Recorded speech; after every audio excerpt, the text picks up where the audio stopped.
함께 상고할 하나님의 말씀은 출애굽기 20장 1절에서 6절 말씀입니다.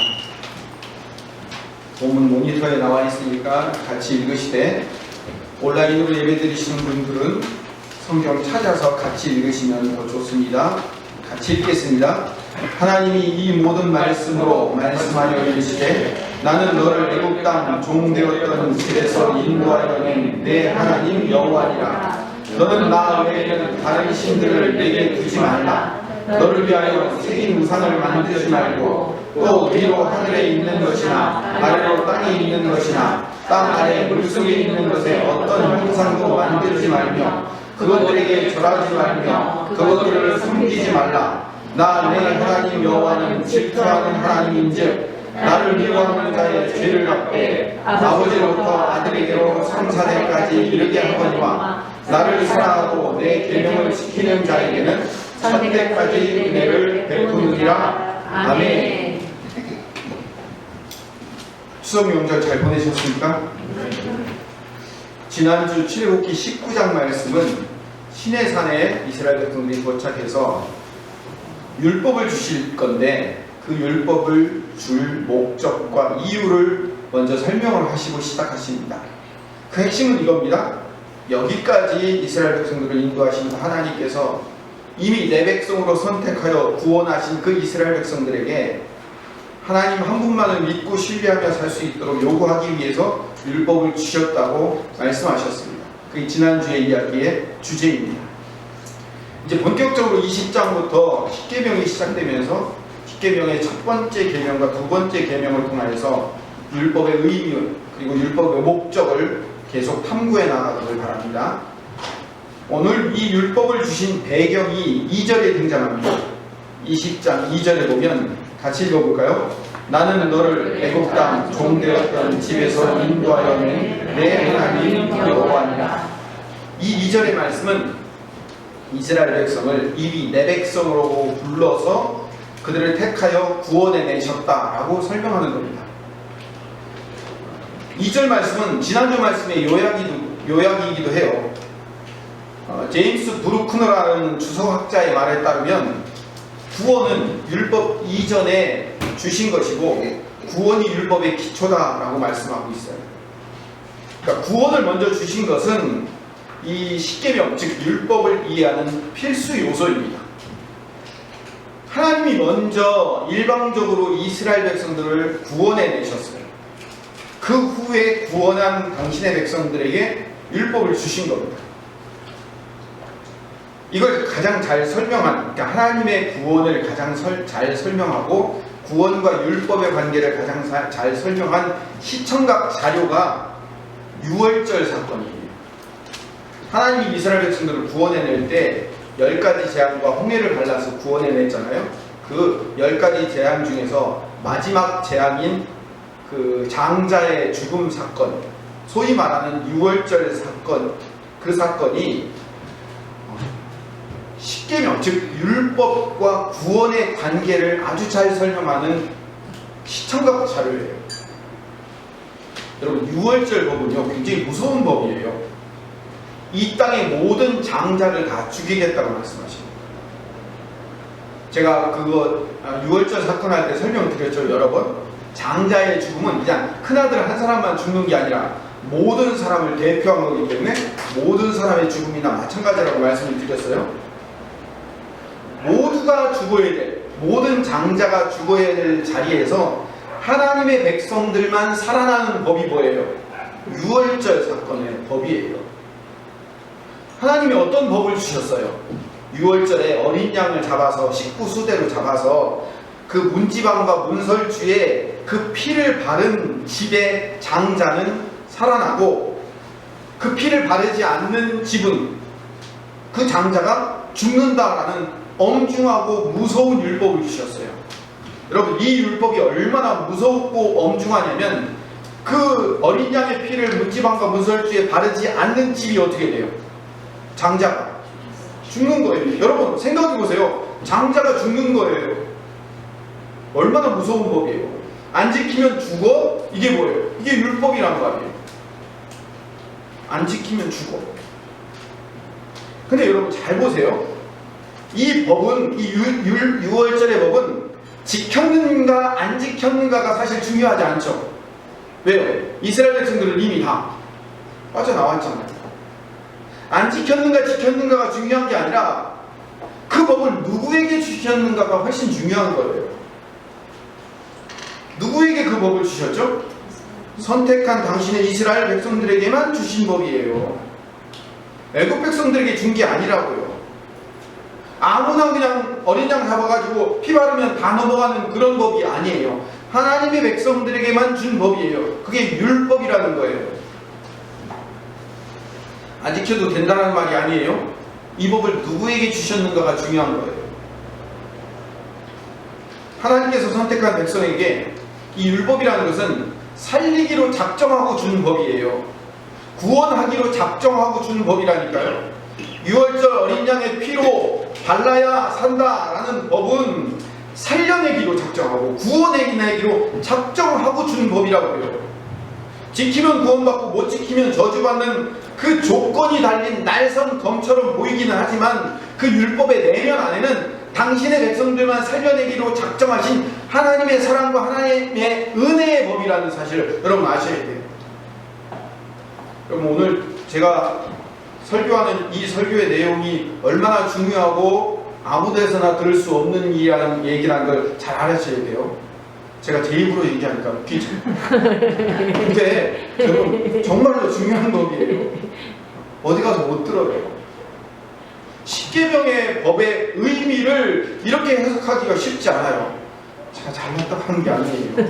여러분들이 훌륭하신 거예요. 여기서 이런 설교를 들을 수 있다는 게 웃자고 하는 건데요.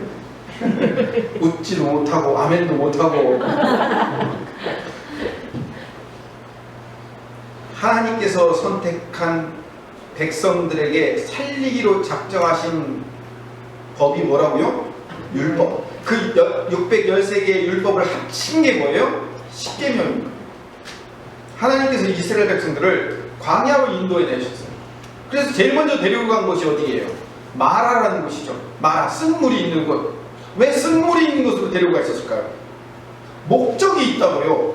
단물 주시려고. 결국은 단물 주시려고 거기로 데리고 간 거예요.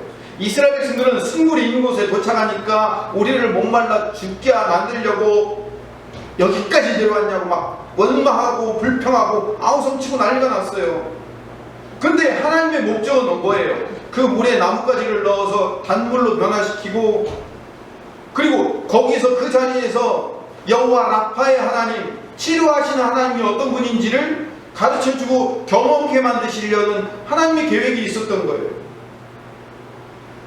여러분 십계명도 같은 관점에서 읽어야 되고, 모든 율법을 포함한 십계명은 강제성을 가지고 잘하면 상 주고 못하면 벌 주기 위한 기준으로 삼는 법으로 읽으면 안 돼요. 제가 안 된다고 말씀드렸습니다. 구원을 받을 수 있는지 없는지에 대한 기준으로 삼기 위한 법으로 읽으면 안 돼요. 십계명은 하나님의 백성으로 택함받기 위한 조건이 아니고요, 하나님의 사랑을 받고 복을 더 많이 받기 위한 기준도 아니에요. 오히려 이미 택함받고 하나님의 사랑을 받아서 하나님 백성이 된 이스라엘 백성들에게 은혜의 선물로 주신 거라고요.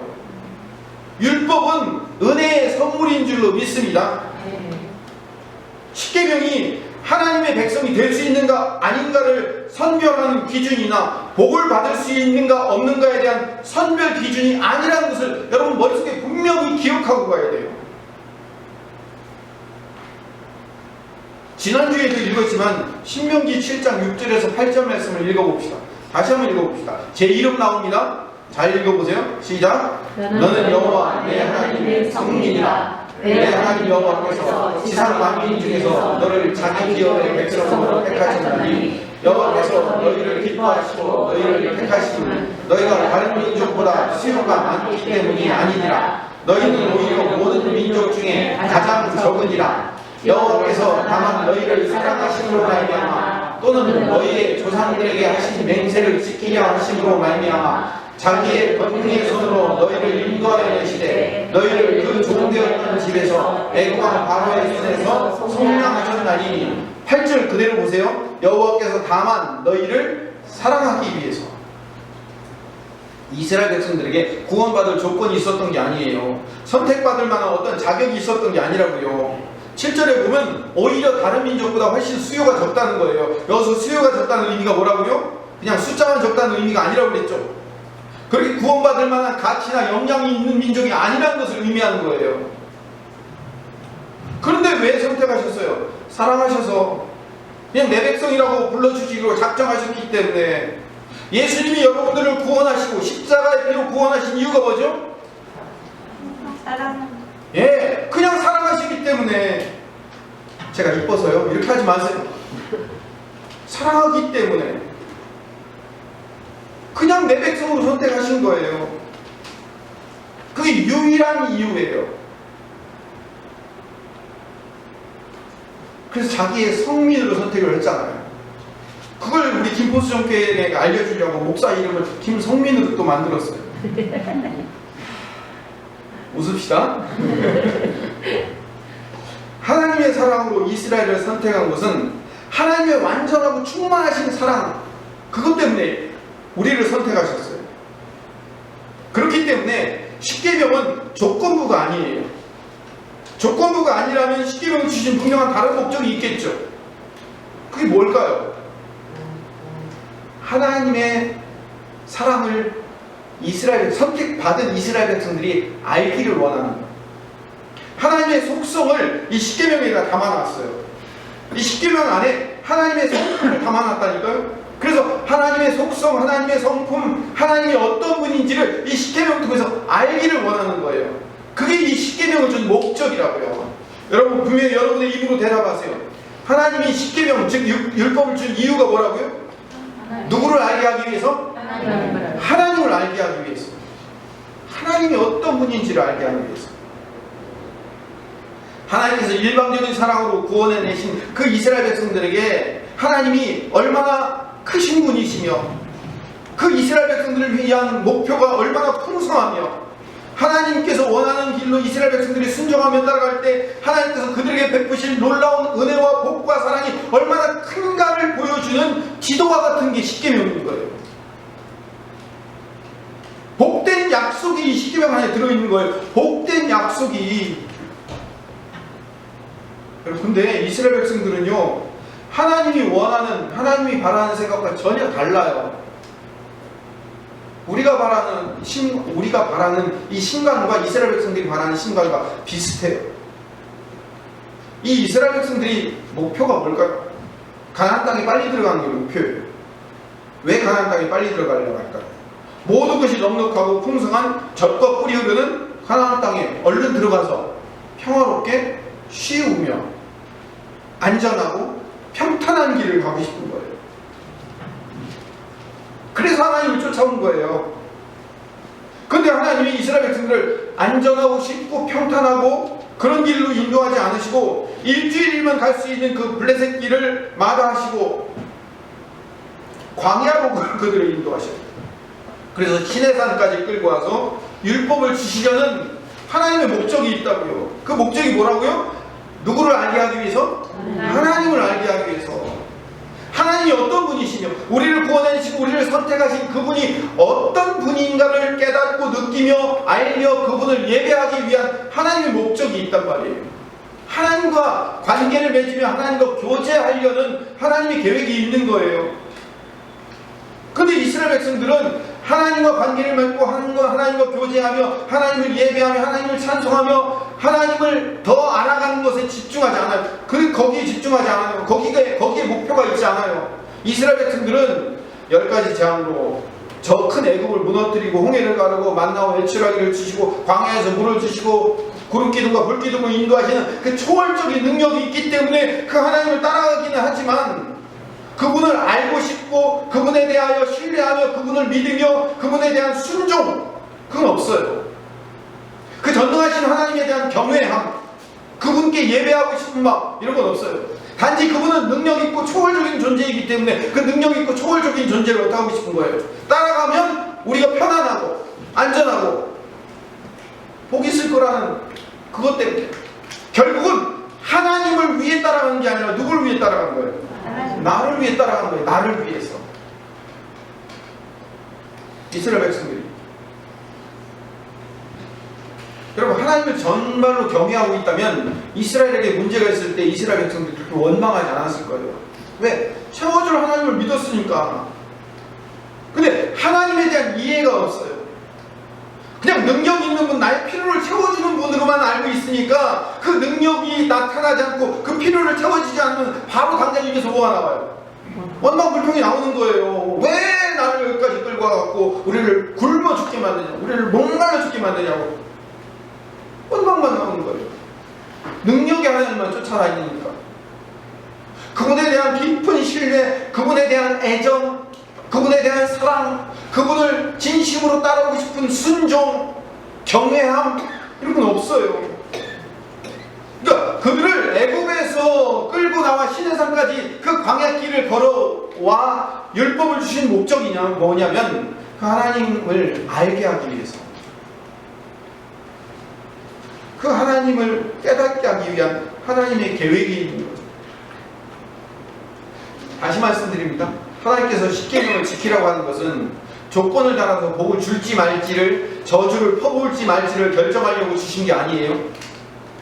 조건을 달아서 기준을 정해서 그런 차원에서 십계명을 주고선 해봐 하면은 복, 안 하면 저주 라고 어떤 조건을 달아는 차원에서 십계명을 주었다면 이스라엘 백성들은 처음부터 그들을 끌고 여기까지 하나님이 오시질 않았어요. 왜? 그들은 그걸 지킬 자격이나 조건이 애초에 없었거든요. 오히려 조건을 다는 자들이 누구예요? 이스라엘 백성들이 조건을 달고 있어요. 어떻게? 하나님이 나의 필요를 채워주시고 나의 풍요를 채워주시면 내가 하나님을 인정하고 따라가고, 나의 필요를 채워주시지 않으면 안 따라가. 내가 왜 당신 같은 신을 따라가? 라고 조건을 달고 있는 사람들이 누구예요? 이스라엘 백성들이며 바로 우리들이란 말이에요. 나 하나님을 이 조건부 신으로 여기는 하나님의 백성들에게 하나님이 어떤 분인지를 이제 알려야 돼요.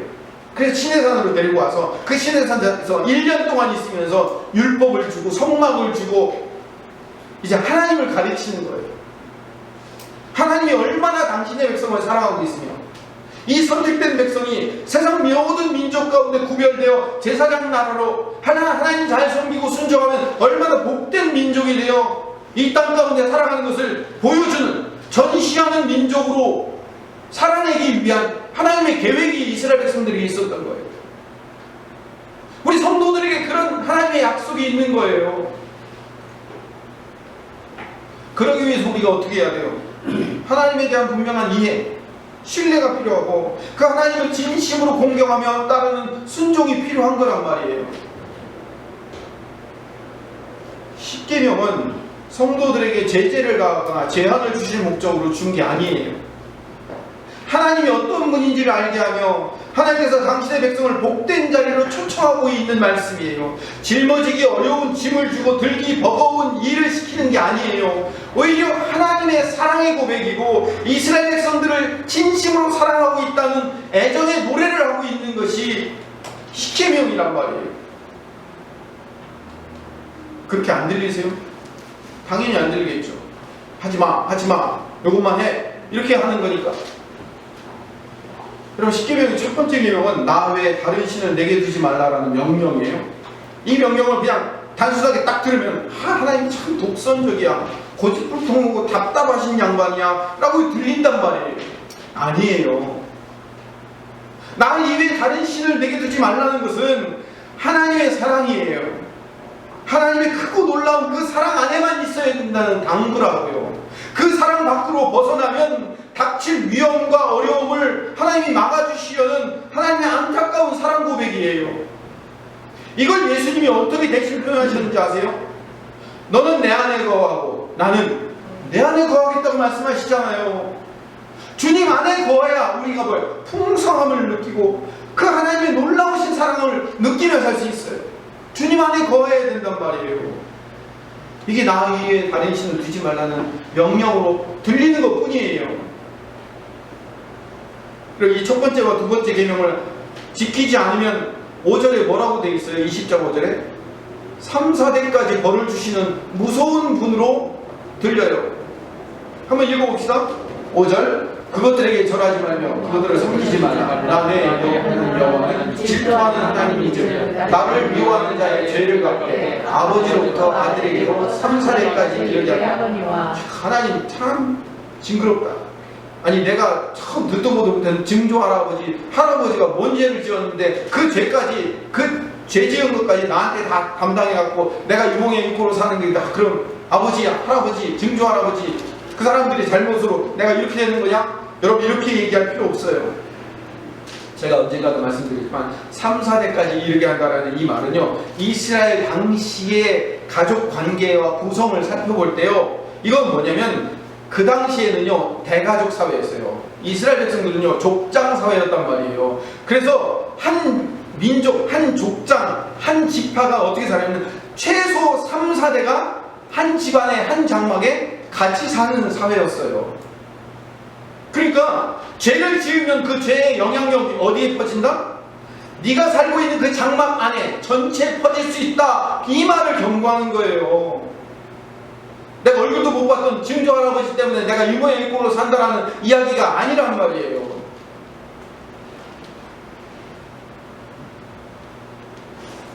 대대로 죄값을 이어가는 의미가 아니라 네 집안 전체에 하나님을 섬기지 않고 하나님을 네 주인으로 모시지 않는 그 죄의 영향력이 들어갈 수 있으니까 그렇게 하면 안 된다라고 하나님이 지금 말씀하시는 거란 말이에요. 그리고 이 5절의 말씀은 6절의 말씀의 위대함을 드러내기 위한 거예요. 반대급부로 얘기하는 거예요.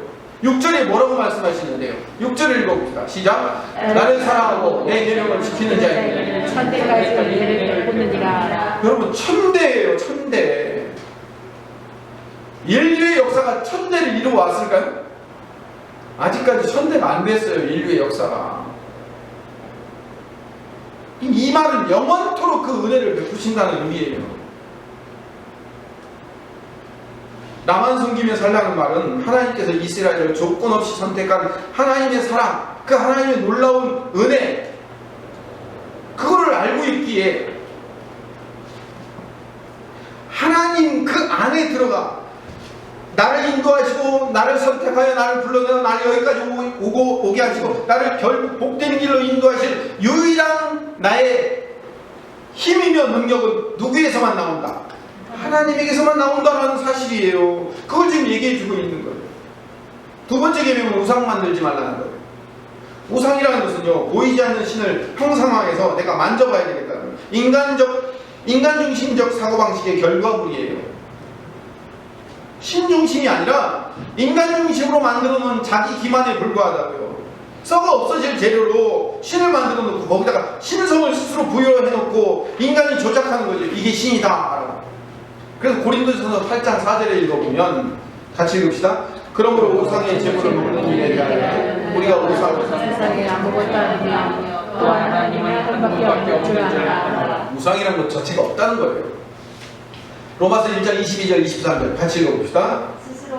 시작. 스스로 지으니까 어리석게 되어 썩어지지 아니하는 하나님의 영광 썩어질 사람과 새와 짐승과 뼈라는 굽은 모양의 우상으로 바꾸었느니라. 우린 이렇게 생각해요. 사람들 많은 여러 신들이 있는데 그 중에 여호와 하나님이라는 신이 가장 센 신이다 이렇게 착각을 하는. 근데 여러분 하나님 이외에 다른 어떤 신도 없어요. 그냥 우리가 만들어 놓은 우상에 불과해요. 인간이 만든 창조물이라고요. 자기의 소원을 이루어지려는 인간의 소망을 형상화하는 거예요. 내 필요를 채워주고 내 풍요를 안겨다줄 어떤 소망, 그걸 그냥 만들어 놓은 형상화했어요. 그리고 인간 스스로 그걸 만들어 놓고 그 신의 형상이 진짜 힘이 있다고 그냥 믿는 거예요. 풍성한 수확을 바라면서 바알이라는 신을 만들어 놓고 수확을 가져줄 수 있다고 믿는 거예요. 자녀가 잘 되기를 바라면서 그 아세라 신을 만들어서 자녀가 잘 되기를 바라는 거예요. 거기다 비는 거예요. 전쟁이 승리하기를 바라면서 전쟁의 신을 만들어 놓고 몰래의 신을 만들어 놓고 자기 자녀를 불태워서 거기를 집어넣는 거예요. 그럼 전쟁이 이기를 바라는 거예요. 전부 자기 자신에게 초점이 맞춰져 있어요. 나 자신의 욕망을 이 신이라는 우상이라는 것으로 만들어 놓은 것 뿐이에요. 여러분, 그러나 하나님은 이미 구원받은 이스라엘을 선택하여 불러내어 복된 길로 인도하시는 그 하나님은 우리에게 하나님이 어떤 분인지를 알기를 원하십니다. 하나님께서 조건 없이 우리를 불러내셨기 때문에 이스라엘 백성들도 하나님의 명령에 조건 없이 순종하며 가기를 바라시는 거예요. 이게 율법이며 십계명이에요. 내가 사랑하여 너희를 선택하여 여기까지 불러내었으니 너희도 나를 사랑하며 경외하며 나를 따르기를 원한다. 이거예요. 사랑의 관계예요. 그래서 예수님께서 율법을 뭘로 정의하셨어요? 하나님 사랑과 이웃 사랑으로 정의를 하셨잖아요. 마음을 다하고 뜻을 다하고 힘을 다하여 주 너희 하나님을 사랑하는 것, 그게 율법의 완성이라고 말씀하셨잖아요. 그 하나님을 사랑하기 때문에 그 하나님과 깊은 관계를 유지하며 관계를 맺으며 그분을 경외하며 따르기를 바라기 때문에 그 계명을 기쁨으로 순종하게 되는 거예요.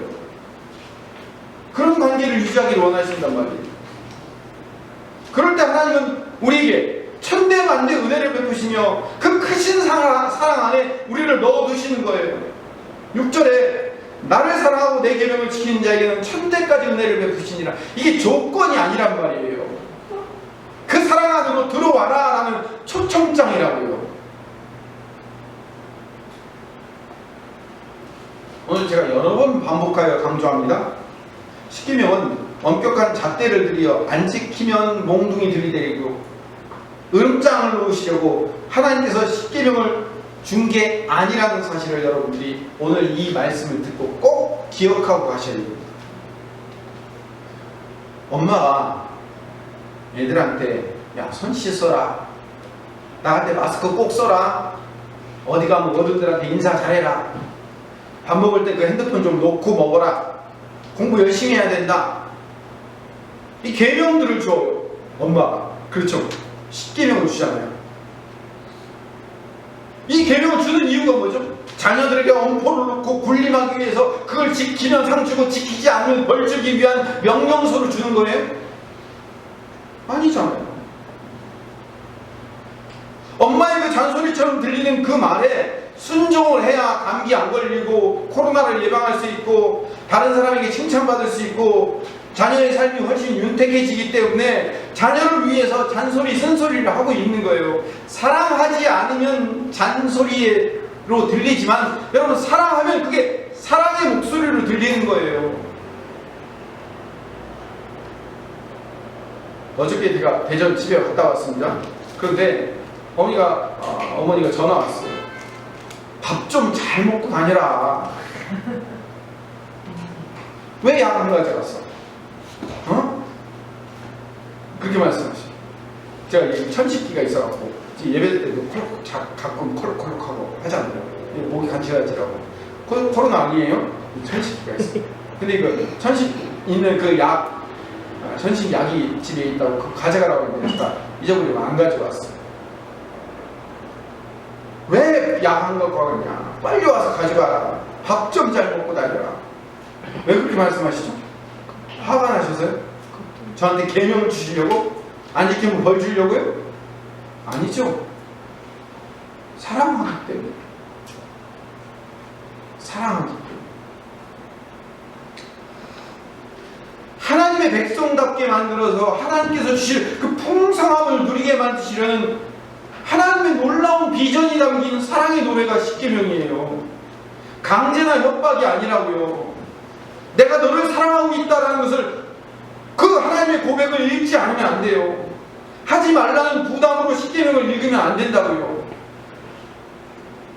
여러분, 이 십계명이 하지 말라는 그 부담의 계명으로 들린다는 것은 그거를 다른 말로 바꿔 얘기하면 하나님과 나와의 관계가 성립되어 있지 않기 때문에 그런 거예요. 그래서 맨날 하나님은 나한테 하라고 하지 말라고만 한다고.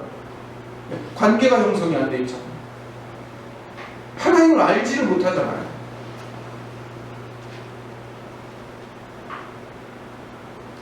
제가 이 설교 시작하면서 농담만 친다고 하고 오늘 이 십계명 설교를 잘 들으셔야 됩니다. 어디 가서 못 듣는다고 하는 얘기가 바로 이거예요.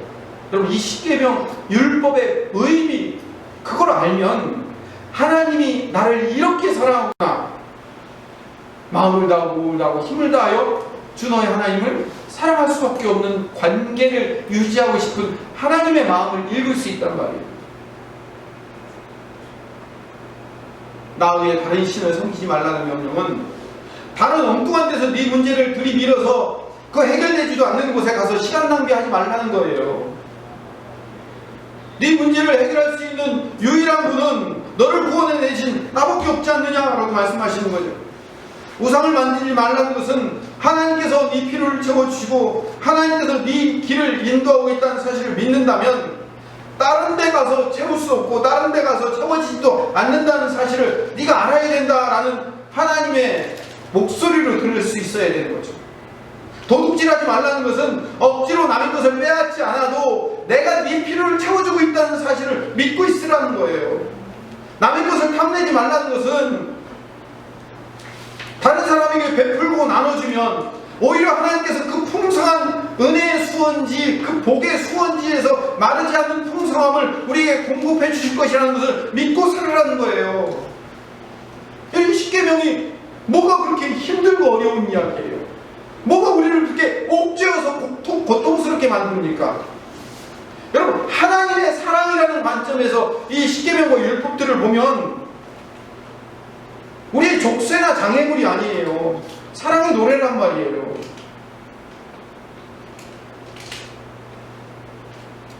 이 십계명이, 이 율법이 우리를 옥죄는 장애물이 아니고 족쇄가 아니고 사랑의 노래라는 것을 알게 되기까지 우리는 많은 시간 하나님을 인정하는 연습과 훈련을 하고 하나님께 순종하는 훈련을 받아야 되며 우리 전인격적인 항목이 우리 인생 가운데 필요하게 되는 거예요. 그게 훈련되어질 때 그 하나님과의 깊은 사랑의 관계가 시작될 때 십계명에서 하나님, 십계명에서조차 613개의 율법에서조차 하나님의 사랑을 읽을 수 있게 되는 거예요. 그래서 하나님의 사랑의 노래인 이 계명을 기쁨과 감사와 은혜로 순종하는 차원에서 지킬 수 있게 되는 겁니다. 우리가 율법을 지키는 이 문제를 가지고 세상 사람들은 기독교인들을 비웃고 조롱하는 차원에서 야, 니네 계명을 지킨다고 말은 하는데 하나님이 죄를 지으면 계명 안 지키면 죄 짓고 하나님 그래도 무조건 용서해 주신다며? 죄 짓고 용서받고 죄 짓고 용서받고 반복하면 되겠네? 세상 사람들이 우리한테 그렇게 비아냥거려요. 죄 짓고 용서받고 죄 짓고 용서받고 반복하면 되잖아? 라는 그 세상의 비아냥에 우리는 그 말이 맞기도 하지만 틀리기도 하다는 사실을 알아야 돼요. 하나님은 무조건 용서해 주시는 거 맞습니다. 조건 없이 부른 자들이 성도들이기 때문에 그 죄의 자리에서 떠나서 하나님께 지었던 모든 죄들, 세상 앞에 지었던 그 모든 죄들을 하나님 앞에 용서를 부르짖고 회개하면 하나님은 1000번 만번이라도 용서해 주시는 분이 하나님이십니다. 그런데 그렇게 용서하시는 그 하나님을 나의 하나님으로 인정하고 믿는 성도라면 함부로 계명을 어길 수 없죠. 함부로 죄 지을 수 없죠. 아니 뭐 어쩌다가 어차피 다 용서해 줄 텐데 뭐 걱정이야, 이렇게 말하면서 함부로 죄 지을 수 없어요. 왜? 하나님이 지켜보고 계시잖아요. 하나님의 뜻에 순종하며 하나님의 방법대로 정직하게 성실하게 바르게 사는 것이 얼마나 큰 복이며 그게 얼마나 큰 은혜이며 그렇게 살아갈 때 얼마나 풍성한 하나님의 은혜가 우리 안에 넘쳐 흐르며 하나님이 도우시고 인도하시는 그 은혜가 우리에게 흘러내릴 수밖에 없다는 사실을 깨닫는다면 뭐하러 죄를 지어요? 뭐하러 죄 짓고 용서받고 뭐하러 죄짓고 용서받는 그 쓸데없는 일을 반복하냐고요. 그 풍성함이 이미 우리 안에 보여지고 있는데 우리가 그 하나님과 관계를 알지 못하기 때문에 그 하나님의 풍성함을 모르기 때문에 우리 안에 늘 이거 어떻게 다 지켜? 이거 지키면 복 주는 거 맞아? 죄짓고 용서받고 죄짓고 용서받고 이렇게 계속 해야 되는 거야? 라고 관계를 형성하지 못한 어리석은 이야기를 할 수밖에 없다는 거예요. 하나님을 알면 하나님께서 우리를 위해서 계획하신 그 일이 얼마나 크고 얼마나 놀라우며 얼마나 복된가를 이 십계명을 통하여서 깨달을 수 있는 겁니다. 아니 깨달아야 합니다. 계명과 율법을 지키는 것은 족쇄나 멍해가 아니에요. 하나님의 사랑 안으로 들어가는 순종이며 그 순종에서 나오는 복이 얼마나 기쁘고 놀라운지를 기쁨으로 깨닫고 감당하는 은혜로운 순종 앞으로 여러분들이 한걸음씩 걸어갈 수 있다는 사실이 우리의 복이며 그것이 우리의 기쁨이라는 사실을 깨닫는 김포수종교회 성도들 되시기를 간절히 소망합니다.